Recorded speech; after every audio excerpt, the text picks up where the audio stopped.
हे guys, welcome back to my channel. तर कसं आहे ना, आज मी खुश आहे आणि मुलींना खुश होण्यासाठी ना रिझन लागत नाही. छोट्या छोट्या गोष्टीत पण ते खुश होतात. तर माझी नेल्स बघताय का, हे आमचं जे ऑफिस आहे ना ते एक मल्टी स्किल सेंटर आहे. इथे वर्कशॉप होतं 3 दिवसाचं.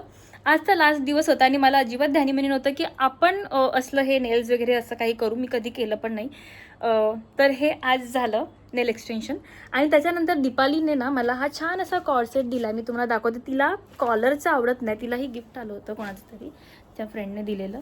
तिला हे आवडत नाही कॉलरचं, म्हणून तिने चक्क मला देऊन टाकलं. आणि हा एवढा भारी आहे, कॉटनचा, खूप मस्त आहे. त्याचं पॅन्ट आहे, पॅन्टवरती पण असंच प्रिंट आहे. आणि त्याच्यानंतर दयाल सरांनी सगळ्यांना ना आंबे दिले गिफ्ट. अर्धा अर्धा डझन आंबे दिले. फळ बघा केवढा मोठा आहे. हाऊसकीपिंग स्टाफपासून, वॉचमॅनपासून, त्यांचा जो ऑफिसचा स्टाफ आहे त्या सगळ्यांना दिलं. So thank you sir. आणि तुम्हाला माहिती आहे का, माझं ना हे बेस्ट ऑफिस आहे. म्हणजे मला 5 वर्षाचा कॉर्पोरेटचा एक्सपिरियन्स आहे. ह्याच्या आधी मी इन्शुरन्समध्ये होते. ओ माय गॉड, काय काम इन्शुरन्समध्ये.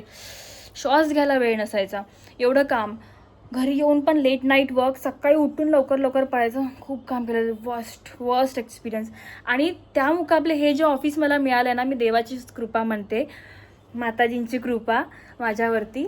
आणि मला बॉसेस पण एवढे भारी भेटलेत ना, Vinayak sir, Dayal sir, Anand sir. I am blessed खरंच. ह्या एवढ्या वर्षात खूप छान हे वर्ष, म्हणजे हे ऑफिसच खूप छान आहे. मला सगळ्या गोष्टी खूप जवळ राहून मॅनेज करायला भेटतात. कारण मला असं वाटलेलं की आफ्टर डिलिव्हरी ना, बाळाला जन्म दिल्यानंतर मला हे ऑफिस, मी इथे जॉईन झाले. आणि त्याच्यानंतर विचार केला की ही अशी दगदग आपल्याला जमणार आहे का, जी आधी होती. पण इथे आल्यानंतर थोडं रिलॅक्स आहे, छान आहे, सगळं व्यवस्थित आहे. 4 पैसे कमी आहेत पण ओके, मस्त आहे. So thank you sir, thank you sir, thank you Deepali. Bye.